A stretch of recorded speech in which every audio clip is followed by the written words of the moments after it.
Technology sector ETFs have delivered incredible returns in recent years, but are they a good investment now? Well, in this video, we'll take a close look at a few technology sector ETFs, look at the details, compare them, and look at the key risks and things to consider to help you make an informed investment decision. If you're new here, my name's Tom. I've been investing for 5 years now, and on this channel, I share information and insights to help you make more informed investment decisions and help you avoid the mistakes that I made when I got started. Okay, before we start looking at ETFs, I wanted to take a quick look at the valuation of the S&P 500 information technology sector, because let's be honest, when we're talking about tech stocks, we're probably talking about the tech stocks in America, even though there are some around the world. For the most part, when people want to invest in tech stocks, it's going to be in those American companies. And it's interesting to see this valuation because it is so high at the moment. So looking at the forward price to earnings, so the forward price to earnings ratio is the current share price divided by the forecast earnings per share. This is interesting to look at because it's based on expectations and it tells us how much investors are willing to pay for future earnings. And we can see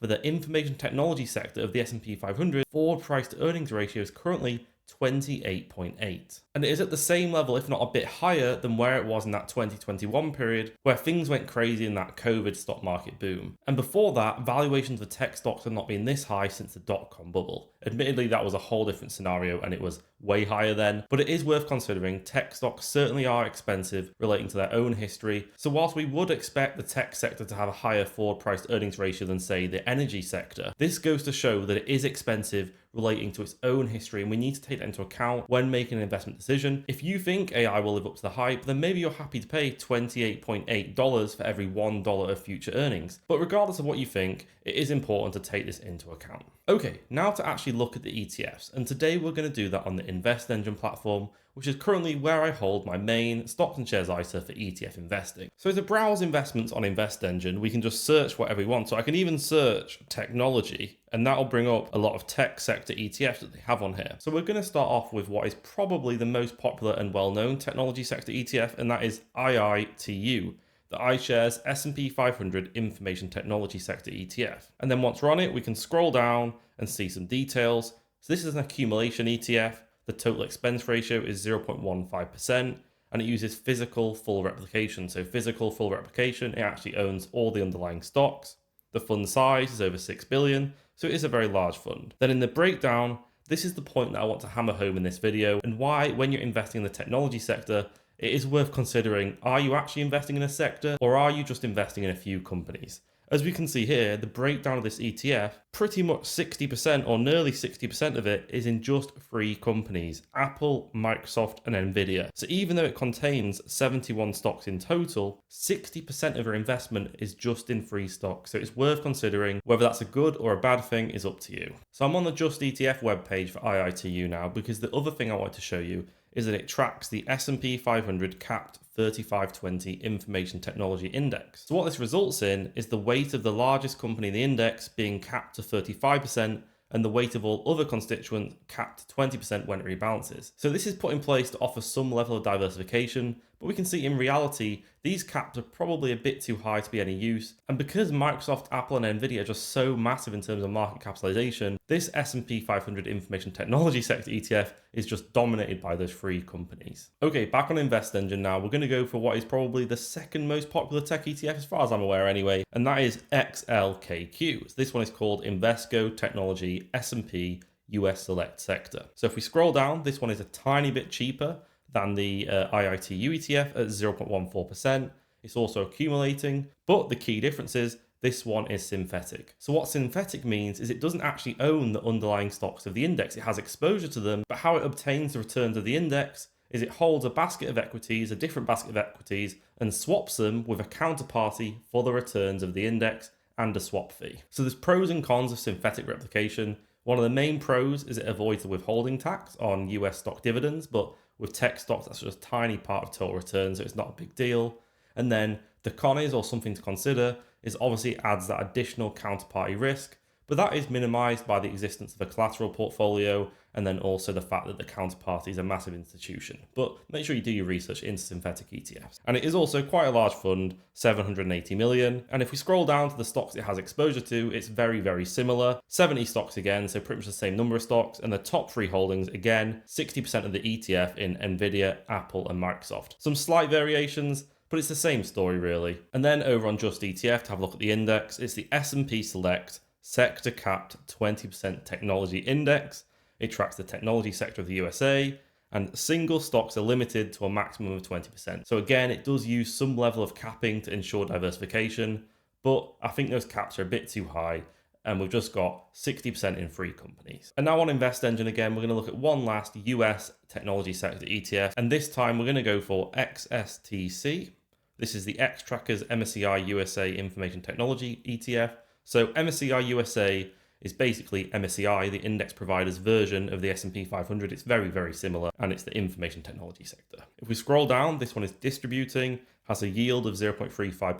So that's a reminder, the majority of the return is going to come from the share price gain or loss. They do tend to have tiny dividend yields because you would expect tech companies to retain earnings and hopefully reinvest for growth. This one is the cheapest yet, with a total expense ratio of 0.12%. And it uses physical full replication, so it actually owns all the underlying stocks. And the fund size, another large fund, 1.5 billion. If we scroll down, again, it's just the same story. This one has more stocks, 93 in total, but Microsoft, Apple, and Nvidia, they're just so massive in terms of market capitalization, 60% of the ETF. And over on Just ETF again, to have a look at the index, the MSCI USA Information Technology 2035 Custom Index, again employing some type of capping, but it just doesn't do anything in practice. The caps are there, but it doesn't lead to the ETF not being super concentrated. So what I want to show you by going through those USA technology sector ETFs is that when you're investing in the technology sector, you might think you're getting some diversification, but at the moment, because they are so concentrated, the market cap of those free companies are so big, the performance, the returns are going to be heavily dictated by those free companies. So it's something to take into account that when you're investing into a sector, you might not be getting that broad sector exposure that you really think you are. And you really need to take that into account when you make your decision. Another thing to take into account here is when you're looking at the top stocks, you might be thinking, where's Alphabet? Where's Meta? Where's Tesla? You might think of these as technology sector companies, but actually they're classified differently. So for example, Meta and Alphabet come under communication sector, I think. So again, when you're investing into a technology sector ETF, you're not getting the exposure you probably think you are. I'll now take a look at a couple global technology sector ETFs to see if that's any different, because after all, the world is a lot bigger than just the USA, even though we do think of the US when we think of tech companies. So one example here is the XXTW ETF, the X-Trackers MSCI World Information Technology. This one has a total expense ratio of 0.25%, so it's more expensive because we're getting that global exposure. Physical full replication, accumulating, and a fund size of £3 billion, so a very large fund. And if we scroll down, it does have more stocks in it, 151 stocks, but I'm sounding like a broken record now. It's the same story again, 60% of the ETF, or just below it, in free companies. If we open it, we can see some other companies here. So I think SAP, I think that's German, ASML in the Netherlands. That's about it really. These are all American after that. So yeah, you are getting global exposure, but it's still dominated by the USA, and in particular, those three magnificent 7 giant tech stocks. And then one last ETF I'll look at is WITS, the iShares MSCI World Information Technology Sector ESG. So surprisingly, this one has an ESG filter, but if we scroll down, the total expense ratio is cheaper than the World ETF that didn't have an ESG filter, 0.18%. This one is distributing, tiny dividend yield, physical replication, and fund size 500 million, so smaller, but still big enough that I wouldn't personally be concerned about the fund size. And we scroll down, this one is interesting actually. So Nvidia has nearly a 20% weighting, but then for some reason, Microsoft and Apple only have 9.6% and Apple at 5%. So this one so far is by far the most diversified out of all the ETFs we've looked at. Apart from Nvidia, which is at 19.4%, it is quite spread out. So for me personally, not financial advice, not investment advice, of course, this is one is the most interesting to me because it's not as concentrated and I am actually getting some sort of diverse sector exposure. So looking on Just ETF, I've had a look at the index and I can't quite work out why Microsoft and Apple have such low weightings in this ETF, because it does seem it has another one of these sector constraints in place. The weight of the largest constituent is constrained to 35% and the weights of all other constituents to a maximum of 20%. Maybe it's the ESG filter that is leading to this difference in weightings, I'm not sure, but whatever the reason is for this difference in weightings, if someone's able to work it out, let me know in the comments.